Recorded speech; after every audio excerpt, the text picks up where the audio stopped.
Back to clean news UP. चलिए देखते हैं उत्तर प्रदेश की 25 फटाफट बड़ी खबरों को। इससे पहले आप न्यूज को कहां से देख रहे हैं हमें कमेंट में बताना बिल्कुल ना भूलें। साथ ही हमारे फेसबुक पेज को भी फॉलो करें। फेसबुक पेज का लिंक डिस्क्रिप्शन में दिया गया है। नया उत्तर प्रदेश, योगी के शपथ मंच से होगा नए टारगेट का ऐलान। कल 25 मार्च को योगी आदित्यनाथ जब उत्तर प्रदेश के मुख्यमंत्री के रूप में पद और गोपनीयता की शपथ ले रहे होंगे तो उनके पीछे मंच पर लिखा नारा उनकी नई सरकार के लक्ष्य का ऐलान कर रहा होगा। लखनऊ के कान्हा स्टेडियम में भव्य शपथ ग्रहण समारोह की तैयारी के बीच मंच पर नया नारा लिख दिया गया है। मंच पर केसरिया, लाल और सफेद रंग के मिश्रण वाले बैकग्राउंड पोस्टर पर यूपी विधानसभा को दिखाया गया।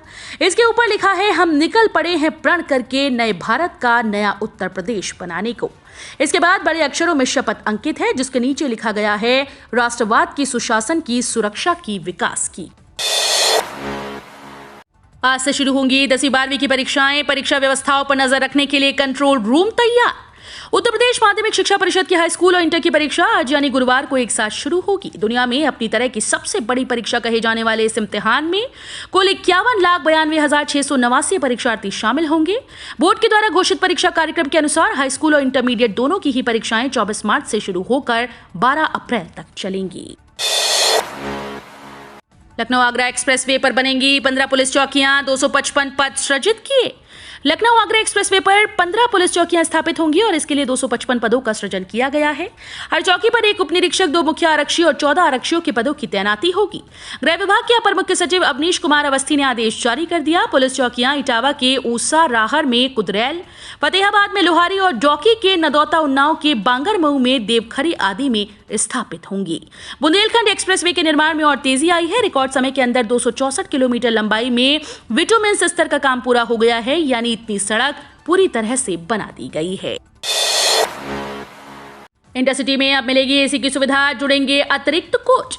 भारतीय रेलवे यात्रियों को बेहतर सुविधाएं देने के लिए निरंतर नई सुविधाएं ला रहा है। इसी कड़ी में इंटरसिटी की 3 ट्रेन में अतिरिक्त एसी कोच लगाने का फैसला किया गया। अधिकारियों के अनुसार बुधवार से ही ये व्यवस्था शुरू हो गई।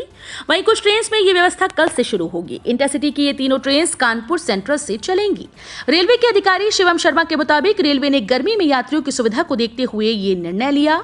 इसमें सामान्य श्रेणी का एक कोच हटाकर तृतीय श्रेणी का एसी कोच लगाया गया है। इन सभी ट्रेन में इससे पहले एसी कोच की सुविधा नहीं थी। इस बार गर्मियों में नो पावर कट, यूपी के इन शहरों को मिलेगी भरपूर बिजली। मार्च में ही मई जून जैसी गर्मी जैसा सितम ढा रही है। अब ये हाल है तो आसानी से समझा जा सकता है कि मई जून में क्या हाल होने वाला है। अगर भीषण गर्मी के सीजन दौरान पावर कट गई तो क्या हाल होगा, ये आसानी से समझ सकते हैं। लेकिन इस बार गर्मी में नोएडा, ग्रेटर नोएडा और ग्रेटर नोएडा के लिए बड़ी खुशखबरी है, क्योंकि इस साल भीषण गर्मी में भी लोगों को बिजली कट की समस्या नहीं होगी। इस बार नोएडा पावर कंपनी लिमिटेड ने लोगों को गर्मी से राहत देने के लिए 100 मेगावाट बिजली देने की योजना बनाई है। इसको लेकर पावर कंपनी की तरफ से लगभग सभी प्रक्रियाएं पूरी कर ली गई हैं। गोरखपुर से वाराणसी और कानपुर के लिए फ्लाइट सेवा, 27 मार्च से हवाई सेवा शुरू। क्षेत्रीय उड़ान योजना के तहत 27 मार्च से वाराणसी और कानपुर के लिए शुरू होने जा रही सेवा की तैयारी पूरी हो चुकी है। विमानन कंपनी स्पाइस जेट ने टिकट की बुकिंग शुरू कर दी। वाराणसी के लिए 2300 व कानपुर के लिए 3060 रुपए किराया रखा गया। कोलकाता के लिए दूसरी व बेंगलुरु की सीधी उड़ान अभी अधर में लटकी है। स्पाइस जेट की विमान संख्या SG2747 27 मार्च से रोजाना कानपुर से गोरखपुर दोपहर 12:35 पर आएगी और यहां से 12:55 पर कानपुर के लिए उड़ान भरेगी। स्मार्ट पुलिसिंग में मददगार साबित होगी ड्रोन यूनिट। कैमरे बनेंगे पुलिस के मुख्य हथियार।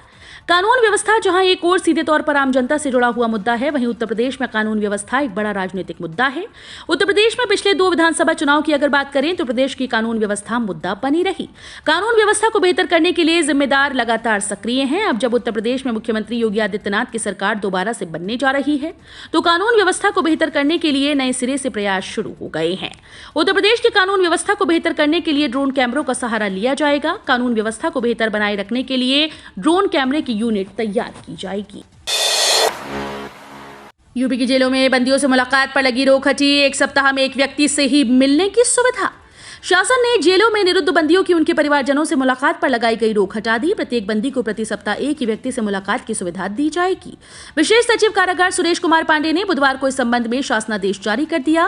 डीजी जेल के प्रस्ताव पर विचार करते हुए शासन ने कुछ शर्तों के साथ मुलाकात पर लगाई गई रोक हटा ली। कोरोना की तीसरी लहर के कारण 1 जनवरी 2022 से ये रोक लगाई गई थी। शासनादेश में कहा गया है कि वर्तमान परिस्थितियों में मुलाकात की संख्या और मुलाकात करने वाले व्यक्तियों की संख्या को निर्धारित करते हुए प्रत्येक बंदी को प्रति सप्ताह एक ही व्यक्ति से मुलाकात की सुविधा होगी। इस दिन जारी हो सकते हैं यूपीटीईटी 2021 के result. UP TET final answer key भी जल्द आएगी। उत्तर प्रदेश शिक्षक पात्रता परीक्षा यानी यूपीटीईटी के परिणामों का लाखों उम्मीदवारों को बेसब्री से इंतजार है। यूपीटीईटी यानी यूपी टेट रिजल्ट जारी करने को लेकर यूपीबीईबी ने तैयारियां पूरी कर ली हैं। उत्तर प्रदेश बेसिक शिक्षा बोर्ड जल्द ही उत्तर प्रदेश शिक्षक पात्रता परीक्षा 2021 के परिणाम जारी कर सकता है। हालांकि पहले बेसिक शिक्षा बोर्ड की ओर से यूपीटीईटी की फाइनल आंसर की भी जारी की जाएगी। यूपी टेट के परिणाम यूपी बेसिक एजुकेशन बोर्ड की आधिकारिक वेबसाइट updled.gov.in पर उपलब्ध कराए जाएंगे। डिपो में ट्रैक बिछाने का काम शुरू। रूस में निर्मित पटरियों का हो रहा इस्तेमाल। आगरा के पीएसी मैदान में बन रहे डिपो में मेट्रो रेल के लिए ट्रैक बिछाने का काम शुरू हो गया। ट्रैक के लिए रूस में निर्मित हेड हार्डेड पटरियों का इस्तेमाल होगा। हेड हार्डेड ट्रैक सामान्य रेल ट्रैक के मुकाबले में कम घिसता है। स्पीड बढ़ाने व ब्रेक लगाने पर ये पटरियां कम घर्षण उत्पन्न करती हैं। Uttar Pradesh metro rail corporation 15वीं पीएसी बटालियन के मैदान में 112 करोड़ रुपए की लागत से पहली मेट्रो डिपो का निर्माण कर रहा है। प्रबंध निदेशक कुमार केशव के अनुसार हेड हार्डेड रेल ट्रैक का रखरखाव बहुत ही कम है। 27 मार्च से सप्ताह में 4 दिन चलेगी बेंगलुरु की फ्लाइट। यात्रियों को मिलेगी राहत। इंडिगो एयरलाइंस ने मुंबई आगरा उड़ान 25 मार्च से बंद करने का फैसला लिया, लेकिन आगरा बेंगलुरु उड़ान को 1 दिन के लिए बढ़ा दिया गया। अभी तक ये फ्लाइट सप्ताह में 3 दिन सोमवार, बुधवार और शुक्रवार को आगरा आती रही, लेकिन 27 मार्च से ये सप्ताह में 4 दिन यानी रविवार को भी आएगी।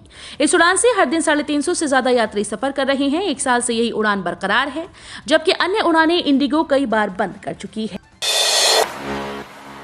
उप मुख्यमंत्री के लिए ये 3 नाम लगभग तय। अमित शाह करेंगे घोषणा। शुक्रवार यानी 25 मार्च को योगी आदित्यनाथ दूसरी बार उत्तर प्रदेश के मुख्यमंत्री पद की शपथ लेंगे, जिसे लेकर आज गुरुवार यानी 24 मार्च को विधायक दल की बैठक होनी है। इस बैठक में शामिल होने के लिए केंद्रीय गृह मंत्री अमित शाह बुधवार को लखनऊ पहुंचे।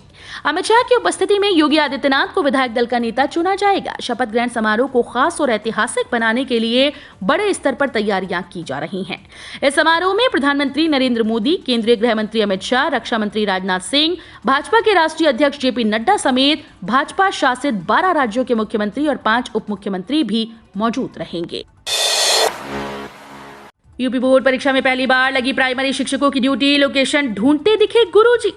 माध्यमिक शिक्षा परिषद द्वारा संचालित यूपी बोर्ड की परीक्षा में पहली बार गोरखपुर के प्राथमिक स्कूल से 4000 से अधिक शिक्षकों की ड्यूटी लगाई गई। ये ड्यूटी माध्यमिक शिक्षा परिषद प्रयागराज ने सीधी लगाई है। अब प्राथमिक स्कूल के शिक्षक केंद्राध्यक्षों को फोन कर परीक्षा में ड्यूटी लगाए जाने की जानकारी दे रहे हैं और परीक्षा केंद्रों की लोकेशंस पूछ रहे हैं। यूपी बोर्ड की हाई स्कूल और इंटरमीडिएट की परीक्षाएं आज 24 मार्च से शुरू हो रही हैं। बोर्ड परीक्षा की कॉपीज और प्रश्न पत्रों की सुरक्षा के लिए सख्त सुरक्षा पहरा लगाया गया है। UP police head constable driver भर्ती से जुड़ा अहम नोटिस जारी। उत्तर प्रदेश पुलिस भर्ती एवं प्रोन्नति बोर्ड लखनऊ ने यूपी पुलिस में मुख्य आरक्षी मोटर परिवहन के 32 पदों को लेकर अहम नोटिस जारी किया। यूपी पुलिस की वेबसाइट पर जारी नोटिस के अनुसार उत्तर प्रदेश पुलिस में हेड कांस्टेबल मोटर परिवहन भर्ती चयन 2019 की कुल रिक्तियों के सापेक्ष विभागीय परीक्षा के आधार पर चयन के संबंध में पात्र 2204 अभ्यर्थियों की प्रथम चरण की लिखित परीक्षा दिनांक 31 अक्टूबर 2021 को हुई थी। लिखित परीक्षा में न्यूनतम 35 अंक प्राप्त करने वाले 479 अभ्यर्थियों की द्वितीय चरण की प्रयोगात्मक तकनीकी दक्षता परीक्षण दिनांक 13/1/2022 से 27/22/2022 तक राज्य आपदा मोचन बल नूरनगर भदरसा तहसील सरोजनी नगर परगना बिजनौर लखनऊ उत्तर प्रदेश में संपन्न हुई है। यूपी के सीएम योगी आदित्यनाथ को कोर्ट ने भेजा नोटिस। बजरंगबली को दलित बताने पर शिकायत। उत्तर प्रदेश में लगातार दूसरी बार मुख्यमंत्री पद की शपथ लेने जा रहे योगी आदित्यनाथ को मऊ कोर्ट ने नोटिस भेजा। बजरंगबली को दलित बताने के मामले में उन्हें यह नोटिस भेजा गया। मऊ निवासी नवल किशोर शर्मा ने इस मामले में परिवाद दाखिल करते हुए धार्मिक भावनाओं को आहत करने का आरोप लगाया था। जिला और सत्र न्यायाधीश रामेश्वर ने मामले की अगली सुनवाई 26 अप्रैल तय की है। पीपीएफ, सुकन्या जैसी स्कीम्स की ब्याज पर भी चलेगी कैंची, बड़े झटके की तैयारी। पिछले दिनों कर्मचारी भविष्य निधि संगठन ने ईपीएफ पर ब्याज दर में भारी कटौती की थी। ईपीएफ के बाद अब स्मॉल सेविंग स्कीम्स की ब्याज दरों पर भी कैंची चलने की आशंका है। अगर ऐसा होता है तो स्मॉल सेविंग के दायरे में आने वाली सुकन्या समृद्धि योजना, पब्लिक प्रोविडेंट फंड यानी पीपीएफ और किसान विकास पत्र जैसी स्कीम्स में निवेश करने वालों को बड़ा झटका लगेगा। आरबीआई ने अपनी state of the economy report में कहा कि तुलनात्मक आधार पर स्मॉल सेविंग स्कीम्स की वर्तमान ब्याज दरें 42 से 168 बीपीएस अधिक हैं। आपको बता दें कि भारत सरकार ने 31 दिसंबर 2021 को स्मॉल सेविंग स्कीम्स पर ब्याज दरों की समीक्षा की थी और लगातार 7वीं तिमाही के लिए अपरिवर्तित छोड़ दिया। 1 अप्रैल के बाद कभी भी आ सकती है पीएम किसान की 2000 रुपए की किश्त। देश में केंद्र सरकार से लेकर राज्य सरकारें आमजन के लिए कई योजनाएं संचालित कर रही हैं। वहीं किसानों के लिए पीएम किसान सम्मान निधि योजना खास है। पीएम किसान सम्मान निधि योजना की अगली किस्त जल्द जारी होने वाली है। ऐसे में लेकिन अगर आपने ई-केवाईसी पूरी नहीं की तो आपके पैसे अटक सकते हैं। मीडिया रिपोर्ट्स के अनुसार पीएम किसान सम्मान निधि योजना की अगली यानी 11वीं किस्त अगले महीने आने वाली है। 1 अप्रैल 2022 के बाद कभी भी आपके खाते में गिर सकती है, लेकिन अगर आपने ई-केवाईसी पूरी नहीं की तो ये किस्त लटक सकती है। बैंकों में मार्च के इन 2 दिन रहेगी हड़ताल। इससे पहले निपटा लें बैंक संबंधी काम। बैंक कर्मचारी संगठन पिछले कई सालों से बैंकों के निजीकरण का विरोध कर रहे हैं। इसको लेकर बैंक कर्मचारी हड़ताल कर चुके हैं, लेकिन इसके बाद भी सरकार ने बैंकों के निजीकरण का अपना फैसला वापस नहीं लिया। सरकार के इस फैसले के विरोध में अब एक बार फिर से देश के सभी बैंक कर्मचारी संगठन आगामी 28 और 29 मार्च को हड़ताल पर रहेंगे। यह हड़ताल बैंक कर्मचारी संघ के आह्वान पर की जाएगी। 28 और 29 मार्च को होने वाली इस 2 दिवसीय हड़ताल से बैंक का कामकाज प्रभावित होगा। मेरठ में all India bank employees association के आह्वान पर बुलाई गई बैठक में मेरठ ब्रांच एसोसिएशन के पदाधिकारी शामिल हुए।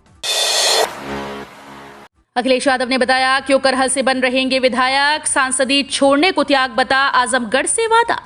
उत्तर प्रदेश के पूर्व मुख्यमंत्री और समाजवादी पार्टी अध्यक्ष अखिलेश यादव ने संसद की सदस्यता छोड़कर करहल से विधायक बने रहने का फैसला किया। एक दिन पहले लोकसभा स्पीकर को इस्तीफा सौंपने वाले अखिलेश यादव ने बताया कि क्यों उन्होंने करहल से विधायक बने रहने का फैसला किया।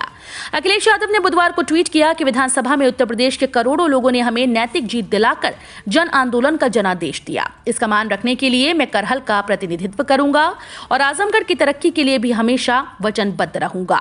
महंगाई, बेरोजगारी और सामाजिक अन्याय के खिलाफ संघर्ष के लिए ये त्याग जरूरी है।